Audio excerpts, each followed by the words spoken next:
नमस्कार, आप सभी का स्वागत है हमारे यूट्यूब चैनल पे। तो आज हम पढ़ेंगे क्लास 9 की एनसीईआरटी, जिसका चैप्टर का नाम है हमारे आसपास के पदार्थ शुद्ध है। चलिए हम इसके बारे में जानते हैं कि हम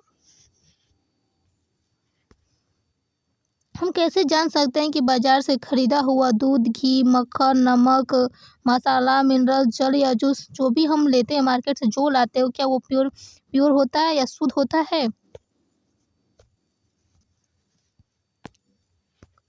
क्या आपने कभी इन खाने वाले पदार्थों के डिब्बों के ऊपर लिखे शुद्ध शब्द पर ध्यान दिया है कि एक साधारण व्यक्ति के लिए शुद्ध पदार्थ होता है कि बाकी पदार्थ में कोई मिलावट न हो, लेकिन वैज्ञानिकों के लिए ये सभी वस्तु विभिन्न पदार्थों के मिश्रण है। आपको बता दें अतः यह शुद्ध नहीं है। उदाहरण के लिए दूध, जल, वसा, प्रोटीन आदि मिश्रण है। जब एक वैज्ञानिक किसी पदार्थ को शुद्ध कहता है तो इसका तात्पर्य है कि उस पदार्थ में मौजूद सभी कण समान रासायनिक प्राकृतिक के हैं। जिसमें मौजूद सभी कण समान रासायनिक प्राकृतिक के हैं कि एक शुद्ध पदार्थ एक ही प्रकार के कणों से मिलकर बना होता है। वैज्ञानिकों का मानना है कि शुद्ध पदार्थ उसे कहते हैं कि तात्पर्य कि उस पदार्थ में मौजूद सभी कण समान प्राकृतिक है। आपको बता दें एक शुद्ध पदार्थ एक ही प्रकार के कणों से मिलकर बना होता है। जब हम अपने चारों ओर देखते हैं और पाते हैं कि सभी पदार्थ दो या दो से अधिक शुद्ध अवयवों से मिलने से बने हैं, तो उदाहरण के लिए आपको बता दें समुद्र का जल, खनिज, मिट्टी और आदि सभी क्या है, एक या एक से अधिक अवयवों से मिलकर बने होते हैं। चलिए अब हमारा अगला टॉपिक है मिश्रण। मिश्रण क्या है इसके बारे में हम जानेंगे। मिश्रण एक या एक से अधिक शुद्ध तत्वों या यौगिकों से मिलकर बना होता है, जिसे हम मिश्रण कहते हैं। मिश्रण किसे कहते हैं? मिश्रण एक या एक से अधिक शुद्ध अवयव अथवा यौगिकों से मिलकर बना होता है, उसे हम मिश्रण कहते हैं।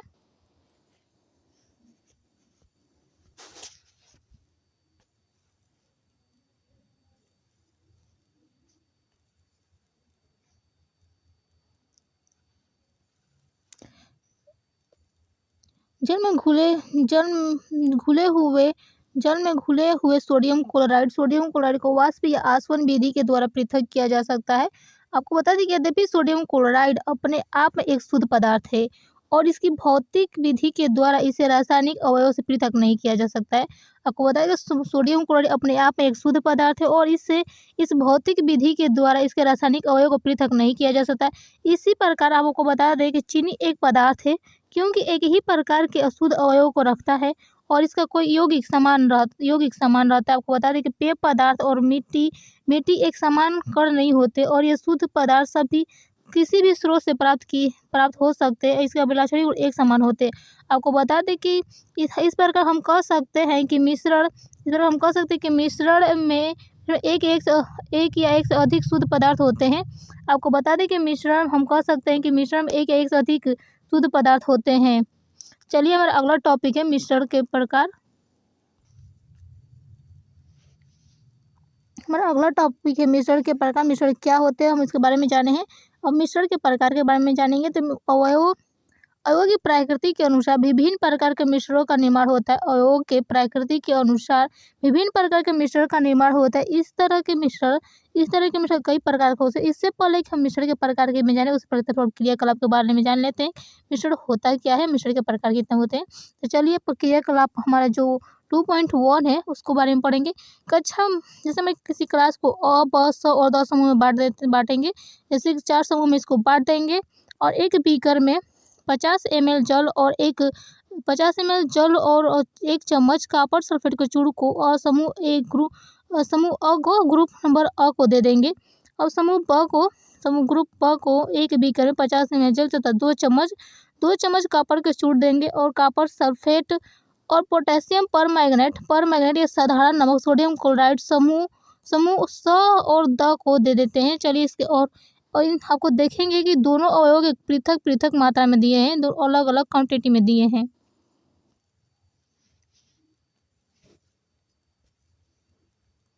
अब पृथक समूह समूह के उन अवयवों को मिलाकर मिश्रण तैयार करते हैं। जैसे आपको बता दें कि उनके रंग और बनावट के आधार पर एक रिपोर्ट तैयार करेंगे। आपको बता दें कि समूह अ और ब को एक मिश्रण प्राप्त होता है जिसकी बनावट समान होती है। इस तरह के मिश्रणों को हम समांगी मिश्रण अथवा विलयन कहते हैं।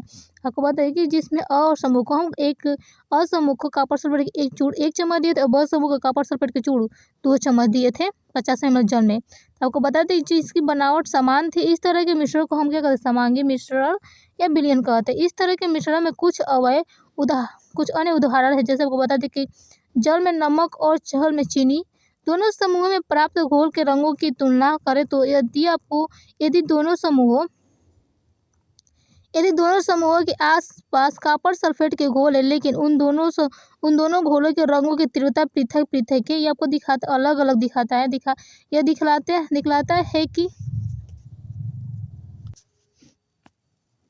दिखलाता है कि समांगी मिश्रण पृथक संघटक रख सकते हैं। और आपको बता दें कि समूह स और द जो मिश्रण प्राप्त किया हमने उनके अंश भौतिक दृष्टि से अलग थे। इस तरह के मिश्रण को विषमांगी मिश्रण कहते हैं। सोडियम क्लोराइड और लोहे की छीलन जो होता है, नमक और सल्फर, जल और तेल की विषमांगी मिश्रण के क्या उदाहरण होते हैं। अभी तो हम समांगी और विषमांगी मिश्रण के बारे में समझे हैं। तो चलिए अब क्रियाकलाप 2.2 को देखते हैं। आइए अब पुनः हम कक्षा को 4 समूहों में अ, ब, स और द में बांटते हैं। आपको बता दें कि प्रत्येक समूह के नीचे दिए गए नमूनों में एक एक देने। जैसे अ समूह को हम कॉपर सल्फेट के कुछ क्रिस्टल देंगे, ब समूह के 1 चम्मच में कॉपर सल्फेट देंगे, स समूह को हम चाक का चूर्ण या गेहूं का आटा देंगे और समूह द को ग्रुप या दूध या स्याही के कुछ बूंदें देंगे। आपको बता दें कि छात्रों को कांच की छड़ की सहायता से नमूनों को जल में मिलाने को कहेंगे। और क्या कण जल में दिखाई देते हैं। चलिए आपको देखते हैं कि अब टार्च से प्रकाश की किरण को बीकर पर डालें और इसको सामने से देखेंगे कि क्या प्रकाश की किरण मार्ग में दिखाई देती है। जब हम मिश्रण को कुछ समय तक शांत छोड़ दें, इस मिश्रण में छानने वाले उपकरण को तैयार कर लें। क्या मिश्रण स्थिर है या स्थिर है या कुछ समय के बाद कण नीचे बैठना शुरू करते हैं। आपको बता दें कि मिश्रण को छान लें। क्या छानक पत्र पर कुछ शेष बचा हुआ है। कुछ कक्षा में परिणामों पर चर्चा करें। इस प्रकार की मत बनाइए कि प्रत्ययन करें। समूह अ और ब एक विलयन है। और समूह जो एक विलयन है और समूह जो हमारा स है वह निलंबन है। और आपको बता दें समूह द एक कोलाइडी विलयन है। तो आपको बता देते हैं।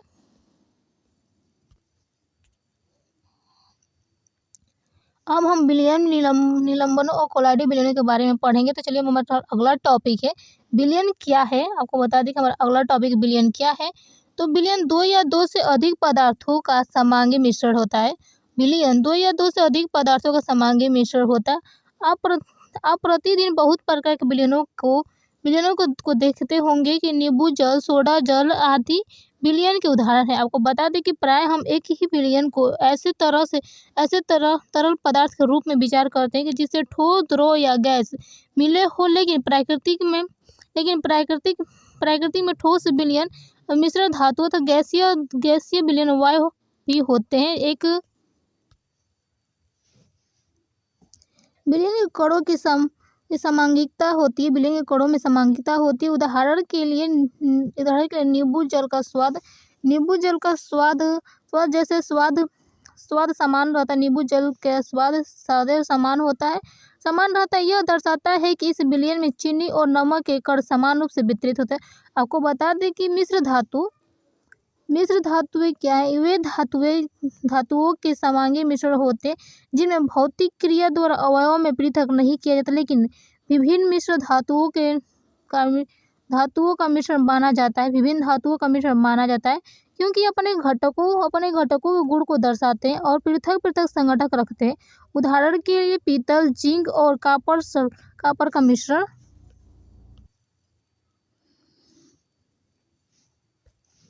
किसी विलयन को दो भागों अब विलायक और विलेय में बांटा जाता है। आपको बता दें कि विलायक वो घटक जिसकी मात्रा दूसरे से अधिक होती है।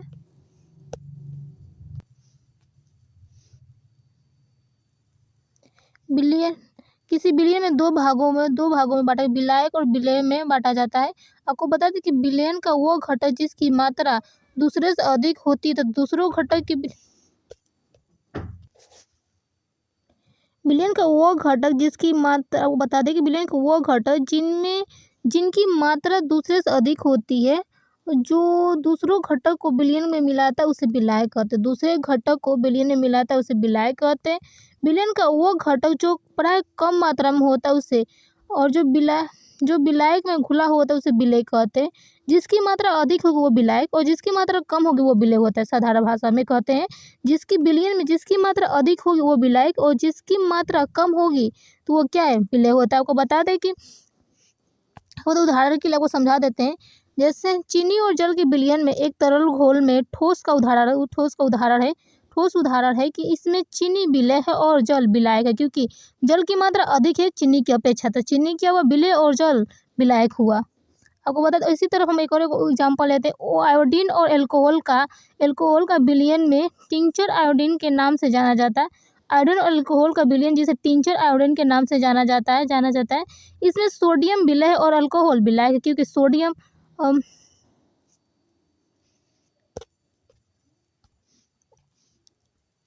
सॉरी हमारे मुंह से आयोडीन की जगह पर सोडियम नाम निकल गया है, इसके लिए माफ़ करिएगा। आपको बता दें कि आयोडीन और एल्कोहल का विलयन जिसे हम टिंचर आयोडीन के नाम से जाना जाता है। आपको बता दें कि इसमें आयोडीन जो होता है वो विलेय होता है, क्योंकि इसकी मात्रा कम होती है विलयन में, और एल्कोहल ज़्यादा होता है इसे विलायक कहते हैं। एल्कोहल की मात्रा अधिक होने पर इसे विलायक होता है। आपको बता दें कि एक और हम एग्जाम्पल के माध्यम से आपको समझाते हैं कि वातायुक्त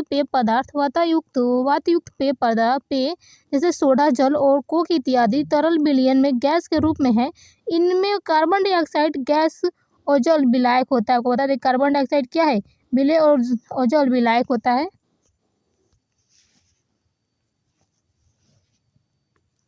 वायु गैस का विलयन है। गैस का विलयन आपको बता दें कि यह मुख्यतः दो घटकों ऑक्सीजन जिनकी 21% ऑक्सीजन 21% और नाइट्रोजन 78% होता है। आपको बता दें कि समांगी समांगी मिश्रण नाइट्रोजन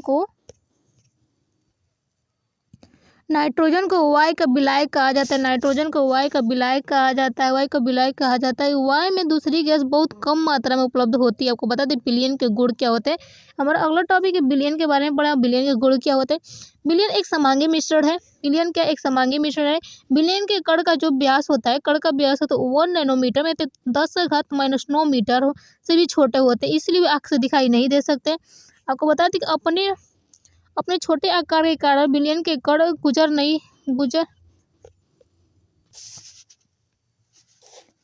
आपको बता दें कि आपने देखा होगा कि अपने छोटे आकार के कण आपने देखा होगा कि अपने छोटे आकार के कण विलयन के कण में गुजर रही प्रकाश की किरणों को फैलाते नहीं है, इसलिए विलयन में प्रकाश का मार्ग दिखाई नहीं देता। आपको बता दें कि छानने की विधि द्वारा विलेय के कणों को विलयन से पृथक नहीं किया जा सकता है।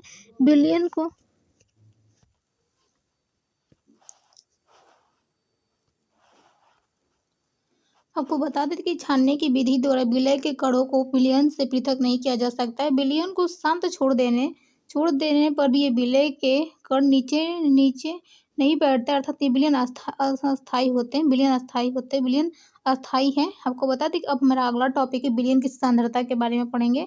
अभी तो हम विलयन के प्रकार और विलयन के गुण के बारे में पढ़े, तो हम विलयन की सांद्रता के बारे में पढ़ेंगे। आपको बता दें कि क्रियाकलाप 2.2 में हमने देखा है कि समूह अ और ब के पास एक ही पदार्थ के विभिन्न अभावों के रंगों के विलयन है। आपको बता दें कि समूह अ और ब के पास एक ही पदार्थ के विभिन्न अभावों के रंग के विलयन है। हम लोग जानते हैं कि विलयन में पृथक मात्रा में विलायक और विलेय पदार्थ होते हैं।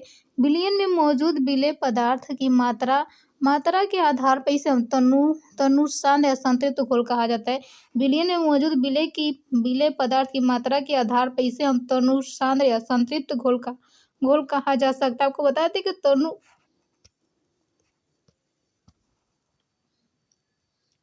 विलयन में मौजूद पदार्थ की मात्रा के आधार विलयन में मौजूद पदार्थ की मात्रा के आधार पर हम इसे तनु, सांद्र या संतुलित घोल कहा जा सकता है। कहेगा तनु और सांद्र तुलनात्मक शब्द है। आपको बता दें क्रियाकलाप 2.2 समूह अ द्वारा प्राप्त विलयन ब समूह की तुलना में तनु है। आपको बता दें कि चलिए इसको हम समझते हैं। क्रियाकलाप 2.3 के माध्यम दो पृथक पृथक बीकरों में 50-50 ml की जल लें और दो पृथक पृथक अलग अलग बीकर में 50 ml का जल लें और एक बीकर में नमक दूसरे में चीनी अथवा बेरियम क्लोराइड का मिश्रण मिलाकर अच्छी सी तरह से मिला लें। आपको बता दें कि जब विलयन में पदार्थ और अधिक न घुले तब 5 डिग्री सेल्सियस ताप बढ़ाने के लिए बीकर को गर्म करें। अगर जब विलेय पदार्थ और अधिक न घुले तब 5 डिग्री सेल्सियस ताप बढ़ाने के लिए बीकर को गर्म करें विलेय पदार्थ को पुनः मिलाना शुरू कर दें। क्या किसी दिए गए ताप पर चीनी, नमक अथवा बेरियम क्लोराइड की जल में घुली हुई मात्रा बराबर है। आपको बता दें कि किसी निश्चित तापमान पर उतने ही विलेय पदार्थ घुल सकता है जितनी विलयन की क्षमता होती है। दूसरे शब्दों में हम कह सकते हैं कि एक दिए गए निश्चित तापमान पर यदि विलयन में विलेय पदार्थ नहीं घुलता है तो उसे संतृप्त विलयन कहते हैं। आपको बता दें कि संतृप्त विलयन क्या होता है। संतृप्त विलयन क्या होता है? एक दिए गए निश्चित तापमान पर यदि विलयन में विलेय पदार्थ नहीं घुलता तो उससे संतृप्त विलयन कहता है। आपको बता दें विलेय पदार्थ की वह मात्रा जो इस ताप पर संतृप्त विलयन में उपस्थित उसकी घुलनशीलता कहलाती है। आपको बता दें कि विलेय पदार्थ की वह मात्रा जो ताप पर संतृप्त विलयन में उपस्थित उसकी घुलनशीलता कहलाती है। यदि विलयन में विलेय पदार्थ की मात्रा संतृप्त से कम है तो उसे असंतृप्त विलयन कहा जाता है। आपको बताते विलयन में विलेय पदार्थ की मात्रा संतृप्तता से कम है तो इसे असंतृप्त विलयन कहा जाता है।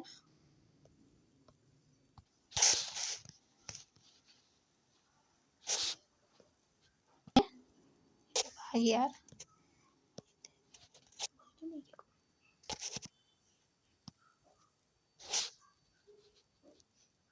विलायक की मात्रा द्रव्यमान अथवा आयतन में घुले हुए विलेय पदार्थ की मात्रा को विलयन की सांद्रता कहते हैं। विलयन की सांद्रता को दर्शाने की बहुत सी विधियां, लेकिन हम यहाँ सिर्फ 3 विधियों के बारे में चर्चा करेंगे। पहला हमारे फार्मूला है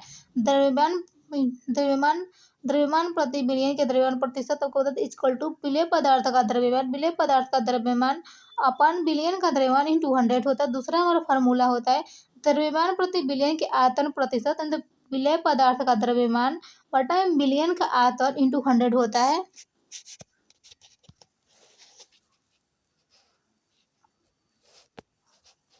और तीसरा हमारा फार्मूला है विलयन के आयतन प्रति विलयन का प्रतिशत। आपको बता दें कि इक्वल टू कितना होता है विलयन का आयतन अपन विलेय का आयतन अपन विलयन का आयतन इंटू 100। आपको बता दें कि एग्जाम्पल के माध्यम से जैसे एग्जाम्पल में दिखाया गया है कि आपको एक विलयन में 320 ग्राम विलायक जल में और 40 ग्राम साधारण नमक विलेय है।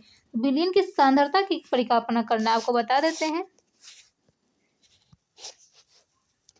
जैसे दिखाया गया है कि विलाय के पदार्थ का द्रव्यमान कितना होता है। विलेय के पदार्थ का द्रव्यमान 40 ग्राम, विलाय का जल का द्रव्यमान कितना है 320 ग्राम। तो हम जानते हैं कि 20 का फॉर्मूला क्या होता है विलयन का द्रव्यमान इक्वल टू विलेय का पदार्थ, मतलब द्रव्यमान प्लस विलाय का द्रव्यमान प्लस विलाय का द्रव्यमान। आपको देखा दें कि 40 ग्राम जो हमारा विलेय का द्रव्यमान था प्लस 320 ग्राम हमारा विलाय का द्रव्यमान तो इसको कितना, इसको हम ऐड करेंगे 360 ग्राम होगा।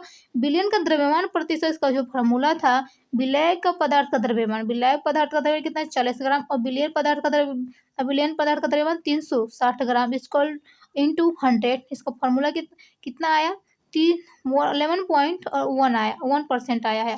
अब हमारा अगला टॉपिक है निलंबन किससे क्या होता है, निलंबन होता है कि अब इसके बारे में हम जानेंगे। चलिए इसके बारे में हम स्टार्ट करते हैं निलंबन के बारे में।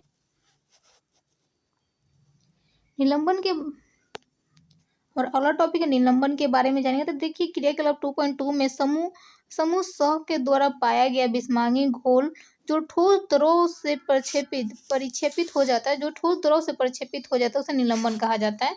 आपको बताएं कि निलंबन एक क्या है, विषमांगी मिश्रण है जिसमें विलेय पदार्थ कण घुलते नहीं है। विलेय विलेय पदार्थ विलेय पदार्थ के कण घुलते नहीं है बल्कि माध्यम के समशिष्ट में निलंबित रहते हैं। तो यह निलंबित कण आंखों से देखे जा सकते हैं।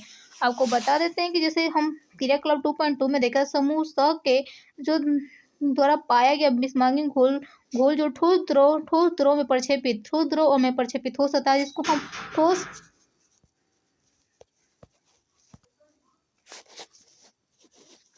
आपको बताएं कि निलंबन के क्या होता है। कि निलंबन को अलग ठोस और द्रव में भी हम अलग अलग कर सकते हैं। जैसे निलंबन का विलयन, जैसे हम रेत को ले तो इसको हम पानी में डालेंगे। जैसे हम बालू का रेत ले तो हम उसको पानी में डाल दे, क्या इसको हम अलग कर सकते हैं कि रेत की तली में जाकर बैठ जाएगा। फिर क्या है, निलंबन के एक मोस्ट एग्जाम्पल है निलंबन का।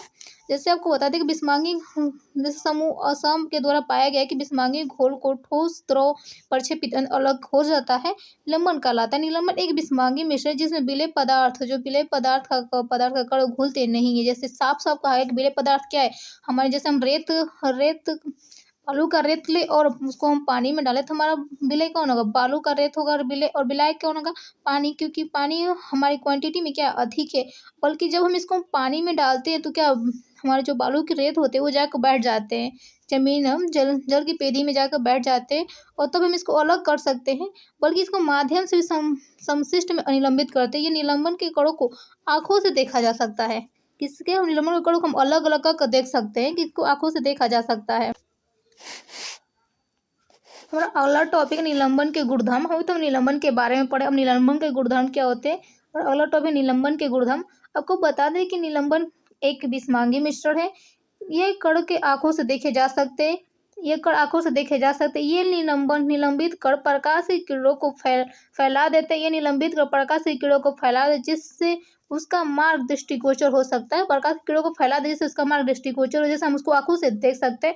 आपको बता दें कि जब इसे शांत छोड़ देते हैं तो ये कण कण नीचे की ओर बैठ जाते हैं और निलंबन अस्थायी होता है। जिस छनन विधि द्वारा इन कणों को मिश्रण से पृथक किया जा सकता है। आपको बता दें कि यह अस्थायी और यह शांत में छोड़ दे इसे, जब हम इसे शांत में छोड़ देते हैं तब ये कण नीचे की ओर बैठ जाते हैं। जैसे हम बालू का रेत तो बालू का रेत तो जब हम पानी में मिक्स करते हैं तो क्या होते हैं, यह जाके तली में बैठ जाते हैं। जाकर तली में बैठ तो निलंबन अस्थायी रूप से दिखाई दे। छाननी विधि से हम क्या करते हैं, अलग भी कर लेते हैं। अब हम छन्नी से बालू करें तो पानी को अलग करेंगे तो क्या होगा, छन जाएगा। मिश्रण को पृथक किया जा सकता है। जब कभी कण नीचे बैठ जाते हैं तो निलंबन समाप्त हो जाता है। निलंबन सात और विलयन में प्रकाश की किरण को प्रकीर्णन रुक जाता है। प्रकाश की किरणों का प्रकीर्णन रुक जाता है। अब हमारा अगला टॉपिक कोलाइडी विलयन क्या होता है। कोलाइडी विलयन, अभी तो हम निलंबन के बारे में पढ़े हैं, निलंबन के गुणधर्म के बारे में पढ़े। अब हमारे अगला टॉपिक है कोलाइडी विलयन।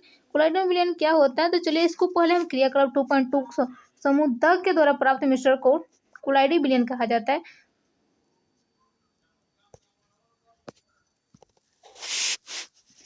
कोलाइडी विलयन के बारे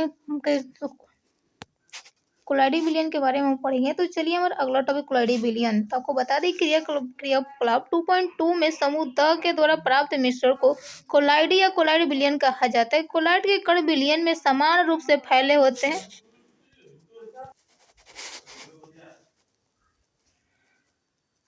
समूह द में के द्वारा प्राप्त मिश्रण को कोलाइडी या कोलाइडी विलयन कहा जाता है। आपको बता दें कि कोलाइडी विलयन के कण समान रूप से फैले होते हैं। निलंबन की अपेक्षा कणों का आकार छोटा होने के कारण मिश्रण समांगी प्रतीत होता है और लेकिन वास्तविकता में विलयन विषमांगी मिश्रण है जैसे दूध। आपको बता दें कि कोलाइडी विलयन क्या होता है। समूह द के द्वारा प्राप्त मिश्रण को कोलाइड या कोलाइडी विलयन कहा जाता है। कोलाइड के कण विलयन में समान रूप से फैले होते हैं। आपको बता दें कि निलंबन की अपेक्षा कणों का आकार छोटा होने के कारण मिश्रण समांगी प्रतीत होता है, लेकिन वास्तविक विलयन विषमांगी होते हैं। जैसे आपको बता दें दूध, एग्जाम्पल में हमारा दूध। आपको बता दें कोलाइड के कणों के आकार आकार छोटे आकार के कारण कारण हम इसे आँख से नहीं देख सकते हैं, लेकिन इसे आँख से हम नहीं देख सकते, लेकिन ये कण प्रकाश की किरणों को आसानी से फैला देते, जैसे कि हम क्रिया क्लब 2.2 में देखा है कि प्रकाश की किरण का फैलना टिंडल प्रभाव कहा जाता है। प्रकाश की किरणों को फैलना क्या कहता है? टिंडल इफेक्ट या टिंडल प्रभाव कहते हैं। टिंडल नामक वैज्ञानिक ने इसकी खोज की थी कि कमरे में छोटे छिद्र के द्वारा जब प्रकाश की किरण आती है, कमरे में एक छोटा सा छिद्र हो, जब प्रकाश की किरण आती है तो वहां पर हम टिंडल प्रभाव को देख सकते हैं। टिंडल प्रभाव को देख सकते यह कमरे में मौजूद धूल और कार्बन के कणों के द्वारा प्रकाश के फैलने के कारण होता है। आपको बता दें कि जब एक घने जंगल में आच्छादन से सूर्य की किरण गुजरती है तो वहां पर टिंडल प्रभाव को देखा जाए। जैसे जंगल के कोहरे में छोटे छोटे जल के कण होते और कोलाइड कणों का समान व्यवहार करते। जैसे हमारे घर में एक छोटा सा छिद्र हो, जैसे हमारा पूरा घर पैक हो, उसमें तो छोटा सा तो जो प्रकाश आती है उसको क्या है? टिंडल इफेक्ट, और वो फैलती है, उसको हम टिंडल इफेक्ट के बारे में कहते हैं।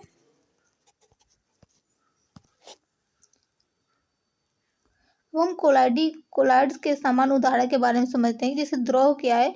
द्रव द्रव प्रक्षेपित अवस्था, द्रव परिक्षेपण गैस और प्रकार एरोसोल होता है। द्रव और गैस को एरोसोल जैसे कोहरा, जल और कुहासा होता है। ठोस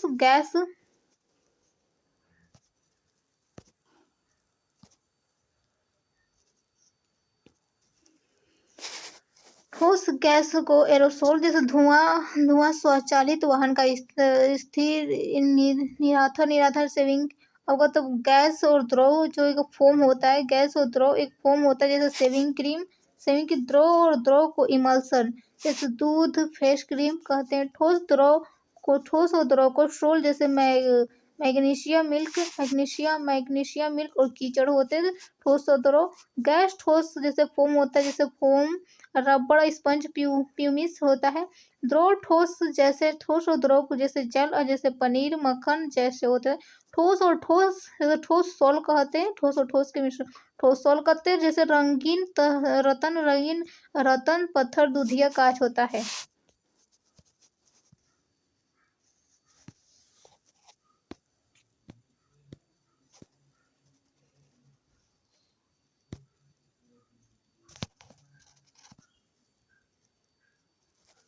कोलाइड के गुणधर्म यह एक विषमांगी मिश्रण। कोलाइड के कणों का आकार इतना छोटा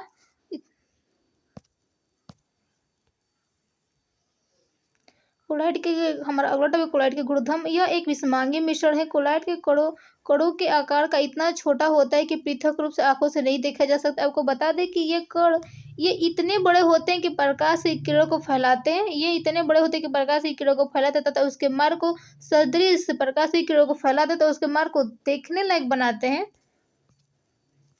उनके मार्ग को सदृश बनाते हैं। अब उनको बता दें कि इनको शांत छोड़ दिया जाता है, तब ये कण तरल पर बैठते हैं और अर्थात ये अस्थायी होते हैं। आपको बता दें कि छाननी विधि द्वारा मिश्रण से पृथक नहीं किए जा सकते, किंतु ये विशेष विधि द्वारा अपकेंद्रीय तकनीकी द्वारा पृथक किया जा सकता है। अपकेंद्रीय तकनीकी द्वारा पृथक किया जा सकता है। कोलाइडल विलयन परिक्षेपित प्रवस्था या परिक्षेपण माध्यम से बनता है। आपको बता दें कि कोलाइडल विलयन प्रक्षेपित प्रवस्था या प्रक्षेपण माध्यम से बनता है। विलेय पदार्थ की तरह का घटक या प्रक्षेपित कण जो कि कोलाइडल रूप में रहता है उसे प्रक्षेपित प्रवस्था कहते हैं। आपको बताते हैं विलयन में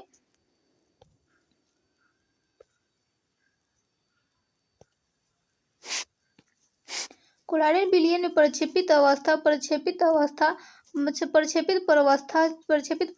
या प्रक्षेपण माध्यम से बनता है। विलयन पदार्थ की तरह घटक या प्रक्षेपित कण जो कि कोलाइडल रूप में रहता है उसे प्रक्षेपित प्रवस्था कहते हैं। ये तथा वह घटक जिसमें प्रक्षेपित प्रवस्था निलंबित रहता है उसे प्रक्षेपण माध्यम कहते हैं। वो घटक जिसमें प्रक्षेपित प्रवस्था निलंबित रहता है उसे प्रक्षेपण माध्यम कहते हैं। कोलाइडल